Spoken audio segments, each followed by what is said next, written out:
Welcome to Behind the Line, where we pull back the curtain on the challenges facing first responders and frontline workers. The work you do is unique, and so are the stresses that go with it. Join me as we tackle key issues to reduce risks for burnout, and as we work to support you in doing the job you love without sacrificing being the kind of person you want to be. Hey there, and welcome back to Behind the Line. I'm your host, Lindsay Faas. If you're new to Behind the Line, what you should know about me is that I'm a clinical counselor specializing in trauma therapy. And after over a decade working with first responders and frontline workers around issues like burnout, compassion fatigue, PTSD, and related OSIs, I've become a passionate wellness advocate and educator for those who sacrifice so much for our communities out on the front lines. Behind the Line is a place for us to talk about the real life behind the scenes challenges facing you on the front lines. I created this podcast with the hope of bringing easy access to skills for wellness, allowing you to find greater sustainability both on the job and off.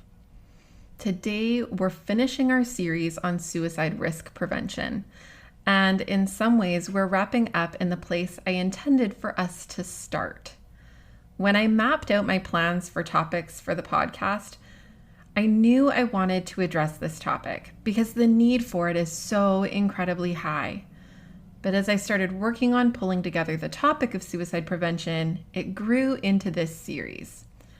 There was so much more that needed to be covered, and I imagined that we might need some easing in to what we're talking about today.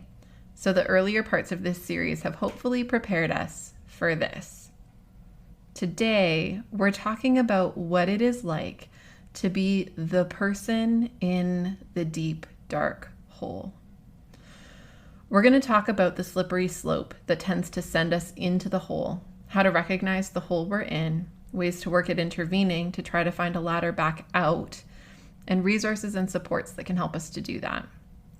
Before we dive in, I also want to say that I am not so deluded to believe that we can cover this topic comprehensively in one episode. But I hope that this is a starting place. I also want to put it out there that if you have feedback you would like to give or suggestions for us to carry on this conversation meaningfully in future episodes, please reach out. I would love to hear from you. You can always find me on social media or by emailing me at support@thrive-life.ca. All right, let's start with what leads us into the dark hole. To some extent, we've already identified facets of the slippery slope in the episodes leading up to today. And if you haven't listened to the other episodes in this series, please go back and listen to those first. They really set the stage for what we're talking about today. I've mentioned that suicide does not happen in a vacuum. By and large, it doesn't come out of thin air. It is most typically the last resort option that someone can perceive in an effort to cope with too much for too long. For some, it's a means of escaping the heaviness of the world. For others, it's a sense of controlling what I can in a world where I feel as if I have control of so very little. It often feels tied to a sense of hopelessness and helplessness, and sometimes a belief that the world would be better off without me. Getting to that place doesn't just happen. Like one day I'm totally fine and the next day life isn't worth living. Most often, it's a gradual wearing down of my sense of capacity, control, and hope for a future that feels meaningful. I know many of us are familiar with the analogy of putting a frog in boiling water. If you aren't, let me lay it out. If you put a frog in boiling water, it will hop out, a bit scalded, but alive. But if you place a frog in warm water and gradually bring up the temperature, it doesn't register the subtle changes and will eventually boil to death. Now, I was recently told that this theory was disproven. Frogs are apparently not as ill-attuned to temperature as we thought, but the analogy is still a helpful tool to guide the conversation. When we face additive stressors, we don't tend to notice the impact these are having on our mental health and wellness as dramatically as we would if one terribly catastrophic thing were to happen. The gradual and cumulative effect adds a little bit and a little bit and a little bit until we feel so overcome that we can't continue. For many on the front lines, the problem's a bit convoluted. On the one side, you are a normal person. You have normal people problems. Problems that can, in their own right, be pretty darn stressful. Children who are sick or have special needs, elderly parents you're supporting, financial strain, and the zillions of day-to-day life stressors, big and small, that we're having to navigate.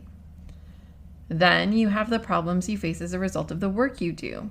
Your Tuesday is being present for someone's worst day on repeat.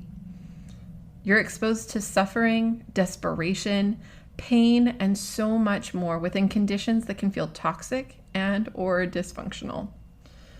All the while, you're seen to be this kind of noble person with a noble profession, and that can make us feel somewhat restricted from being permitted to fall apart or be human in some of the spheres that we're in. We're busy trying to coordinate and negotiate the intersection of our normal people lives with our professional lives. Oh, and our professional lives color everything. What we see, hear, know, and are exposed to in the work taints how we feel and engage outside of the work. We get more guarded, vigilant, hyper-aware. We're tuned into risk and threat and work to be ready to jump into action no matter what venue we're in. And to manage all of that, there's numbness. The thing that gives a break from feeling the intensity of it all piling up. But not really. Not really, because it's still all right there, and I have to do it all again tomorrow. The pace and complexity of navigating these multiple facets of who we are and what our lives are composed of, along with hereditary predispositions, can move us toward physical and psychological health concerns. Sleep is disrupted, appetite, coping behaviors like substance use or screen time, fatigue, irritability, mood swings. We can gradually move down this path and into spaces like burnout, compassion fatigue, vicarious trauma, post-traumatic stress disorder, depression, anxiety, and so on. Now, this slippery slope of gradual compounding stressors and the associated mental health concerns I've just listed do not in themselves mean that someone will become suicidal. However, the risk for suicide increases exponentially when stressors are high, coping is low, and mental health concerns have become present. The risk further increases if we've had any previous experiences of suicidal ideation or actions, as well as if we know someone who has attempted or died by suicide. I share all of this with you because I'm often surprised by how often people don't know that this is what it looks like. I remember during the interview I had with retired RCMP Staff Sergeant Jen Pound back in the spring about her experience of suffering from burnout and mental health concerns as a result of her work with RCMP and while on the Integrated Homicide Investigation Team. She shared in that episode that she didn't know what she should have been looking for, that no one told her. She talked about hearing things in her workplace about watching for burnout and that they should seek support for PTSD, but never really being told what this looks like, how it manifests, and then not getting help until things were so far off the rails because she simply didn't know. Didn't know the problems she was facing were about her mental health, didn't know what kind of support to look for, didn't know what to name it, didn't know what to do with it. So she just kept going until she absolutely couldn't anymore. I hate that that's a common story, the story of not knowing. That we hear a lot of the right buzzwords about breaking the stigma, getting help, seeking support, blah, blah, blah, but not being given clarity around what it looks like to need to do these things. We look around and it seems like everyone is struggling, so we assume this is just how it is, and we keep on going. We silence ourselves, sometimes even from ourselves, to keep putting one foot in front of the other. And we can march ourselves right into that deep dark hole without a clear path out. So tired by the time we get there that we can't muster the strength to look for a path out. That is the helpless, hopeless place. I don't want that for you, for any of you. It's why we need to have these conversations, need to confront the uncomfortable things in an effort to equip ourselves. I want you to be the person who does know, the person who saw the indicators and did something about it before it got so deep and dark. When I created the Beating the Breaking Point indicator checklist and triage guide, it was with this same idea in mind. I wanted to give something that empowered amazing, self-sacrificing professionals with the information that would help them catch burnout before it got so far down the rabbit hole. If you haven't checked out that tool yet, you can find it on our website homepage by searching Behind the Line Lindsay. Essentially, today we're going to do the same thing specific to suicide risk rather than burnout, but there will be some amount of overlap. Also, know that I will post a bunch of additional resources in the show notes if you want to seek out additional information. All right, as we work to equip ourselves with knowing what to look for, we need to get really clear about the things that lead us into the dark hole. The thing about life is that it tends to keep on moving, which can be part of the problem we find ourselves faced with. We get caught in meeting the day-to-day challenges along with the big and small stresses that show up along the way, in tandem with a career that is predictably unpredictable. The nature of life continually moving along is that we can get a bit dragged along for the ride, leading into some perpetual version of survival mode. We can be so caught up that we fail to notice the forest for the trees. We lose track of how we're doing, whether our lives feel in alignment with what we want or like or would hope for. These pressures and tendencies to feel stuck by the cumulative weight of life can happen for many in the work, but this can be exacerbated by a hereditary predisposition to mental or physiological health concerns, as well as any amount of experiences throughout our lives of trauma or more severe stress. When we have overlap of these kinds of risk factors, it's going to be important to have awareness of what we need to be looking for. Our own personal indicators and risk factors that let us know that we're not doing so well, need support, or otherwise need to attend to what's happening.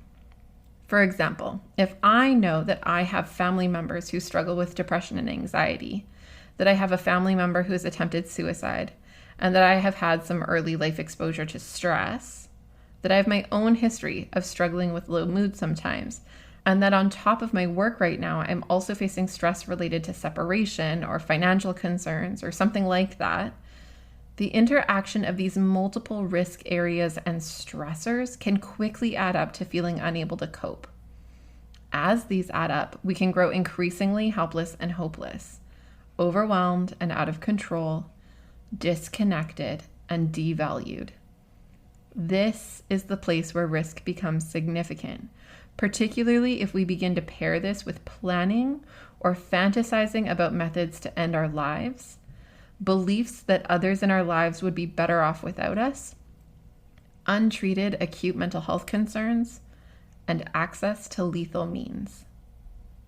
As these factors combine and layer on top of one another, the day-to-day life stuff can easily tip the scales, and the exposure to suffering within the work can sit differently. We can start to see ourselves in the stories of those we work with, or wish to trade places with those we're serving. Those can be some solid indicators that we're pretty deep in the hole. That leads us to how we recognize the hole we're in. As I mentioned earlier, a common story for those on the front lines is not knowing that what they were experiencing was mental health or occupational stress injury. Not knowing what to look for puts us at risk of getting way deeper before we identify what's happening or getting help, and finding it to be a much further way we need to claw our way back out. Before we talk about what to look for, let me remind again that we need to make space and time to regularly and routinely check in with ourselves. Knowing this information is only useful if we have the ability to check in with it, compare ourselves against it, and evaluate where we're at. If we don't carve out space and time, life will continue to lure us into the survival mode tendency and to keep spiraling down without knowing why we're struggling. Some of the most commonly identified early indicators of stress, burnout, mental health concerns, and related occupational stress injuries that can lead towards suicide risk include sleep disturbances, like difficulty falling asleep, difficulty staying asleep, and nightmares or panic waking, increased irritability or difficulty regulating emotions in the face of small or insignificant seeming stressors, feeling jittery or on edge much of the time, even when there's no specific reason, feeling somewhat disconnected or tuned out from things going on around you, struggling to feel relaxed or calm, struggling to feel connected to a sense of purpose or meaning, along with physiological markers such as headaches, muscle tension, gastrointestinal issues, appetite changes, and so on. As wellness becomes more compromised, these concerns will tend to get more severe, sometimes becoming interruptive to capacity to function, requiring days off work or sick leave to manage. We can start to notice feeling more helpless, less in control, and experiencing less agency in being able to make change in our lives. We can feel hopeless that things will change or improve, and can become fatalistic, having difficulty finding worth or value in aspects of our lives we once found meaningful or purposeful. We can begin to contemplate or fantasize about ways to escape feeling what we feel. This may lead into substance use or engaging in maladaptive behaviors in an effort to escape ourselves and our own experience. Whether it's drugs, alcohol, self-harm, gambling, shopping, or other kinds of self-destructive efforts at disconnecting from our lives, these are attempts at coping that should signal that things are not okay. If these sound familiar to you, and again, you can reference against our Beating the Breaking Point Indicators checklist, which I created as a burnout self-assessment tool, I would encourage you to take some steps to work your way back out of the hole before it feels too deep. Here are several things you can do to help turn the tide, and please do check out our show notes for additional resources. First, treat yourself the way you would treat others that you care about. We tend to reduce the standards of care for ourselves compared to how we extend care to others, and this lends to the risk we can find ourselves in.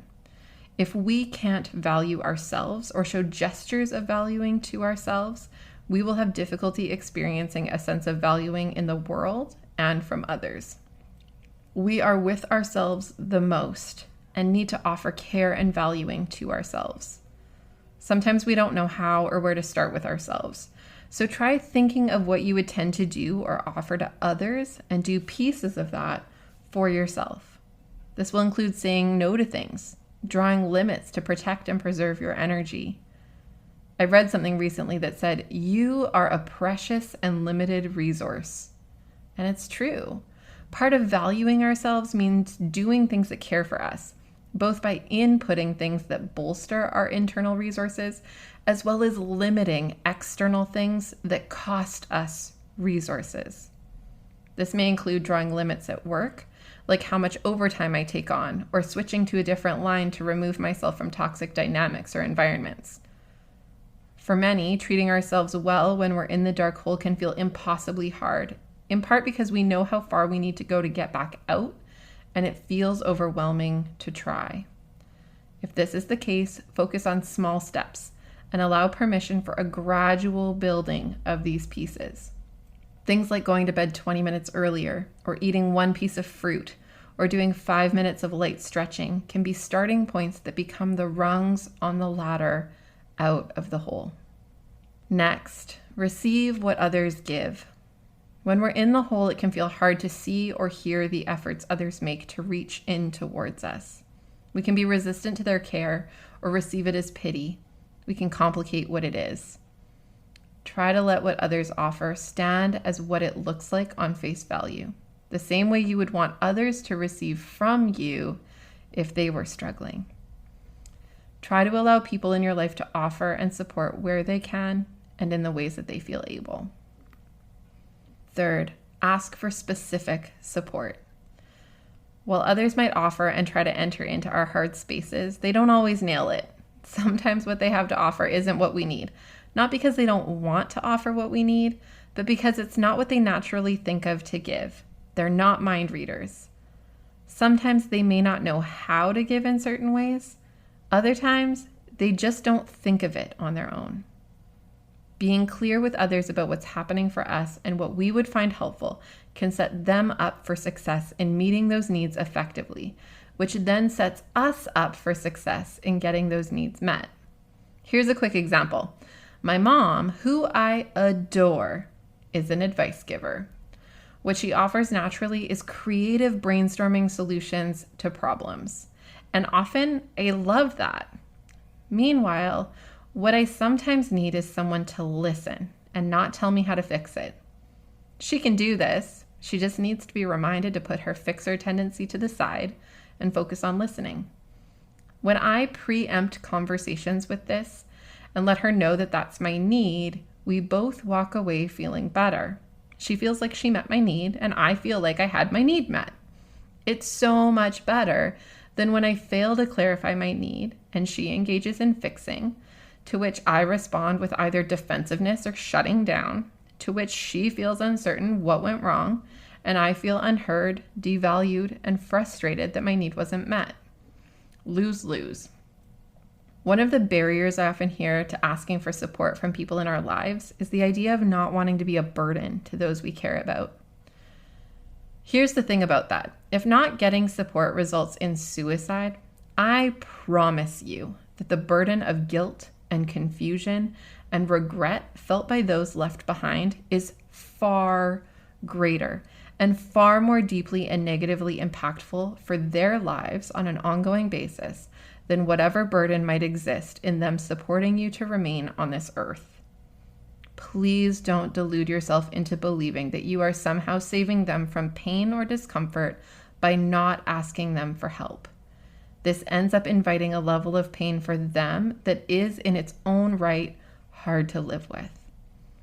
People who care about you want to help. They want to be a part of your life, good, bad, and otherwise. Know that this idea of being a burden is crap and it just doesn't hold water. Fourth, ask for professional help. I know, counselors telling you to get counseling or something like that. If you broke your leg, you wouldn't expect your neighbor to fix it, would you? You'd go to the hospital and seek out the right people to do the job. The same needs to be true with our psychological wellness. Whether you connect with your GP, your health and wellness people at work or within your union, your workplace employee assistance provider, or with a counselor or psychologist in your community, get support from the people who do this. We have invested in making our life's work caring for people exactly like you, and we can offer more than your neighbor. Now, I know that some have had less than satisfying experiences seeking professional support. And if that's a barrier for you in getting help, know that we are going to talk about this exact topic in our upcoming series. As we wrap up this series on suicide prevention, for those doing the hard work of caring for our communities on the front lines, we're bridging into a new series where we're covering what therapy is all about, what to look for in a therapist, how to navigate barriers to getting support, and so much more. I have had so many clients come to me after bad experiences with seeking support, and I want to equip you to feel capable of finding someone who can be a solid fit for your needs and walk the bumpy road of life alongside you.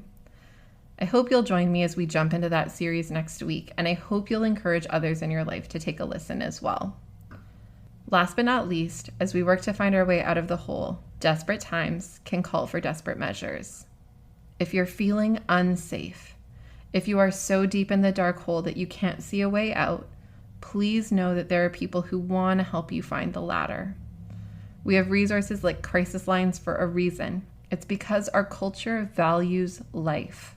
We collectively acknowledge and believe in the sanctity of life and that each life holds value. You have value. Not because of what you do or who you're connected to, just because you're you and you exist in this world. If you are in a deep, dark hole and actively considering suicide or feeling unsafe, please reach out to your local crisis line or to other crisis services, including your GP or local hospital. I know that this can feel hard and scary to do, but I promise that this world needs you. We need you. Before we wrap up this series, I want to take a moment to say thank you. I know that this series has not been an easy listen. I know it sparked discomfort and ignited some hard conversations within workplaces about how we're missing the mark in caring for one another well. I am incredibly proud of so many of you who are working to be ambassadors for change within your workplaces. Those who are demanding more and working to develop practical applications based on these ideas and conversations. I love the work you are doing out there, and I am beyond honored to be a small piece in the story of building better workplaces that care better for our community caregivers and helpers. We're going to wrap up this series, but I can guarantee we'll be coming back to some of these topics. If there are pieces you'd like to hear more about, please reach out and let me know. I love getting your feedback and shaping this podcast to echo the voices of those it's meant to serve. You can find me on Facebook and Instagram at Lindsay A. Faas, or you can email me at support@thrive-life.ca. Do check out our show notes for this series. I've posted additional resources, recommended books, and other bits and pieces throughout the series, and today's episode is no different. Join me again next week as we dive into our series on the nitty-gritty of therapy. And please share this resource with your workplace and those you know on the front lines. Until next time, stay safe.